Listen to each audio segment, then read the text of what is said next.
തിന്നത് അല്ല, ഞാനത് എന്നാന്നത് കണ്ടിട്ടേ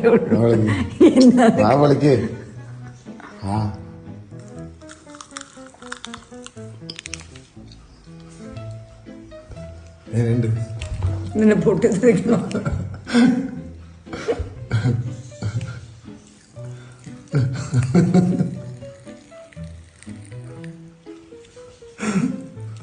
പല്ലുപൊട്ടി പോവും കുറച്ച് ദൈവമേ, ഒന്നാമതെല്ലാം ഫിറ്റാക്കി വെച്ചാണ് പല്ല്. ദൈവം ഇതൊക്കെ എന്നതാണ് ഇത്? 10-25 രൂപ കൊടുത്ത് പല്ലുണ്ടാക്കി വെച്ചാണ്.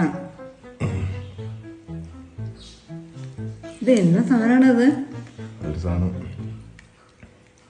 എന്തിനു കൊള്ളാമോ?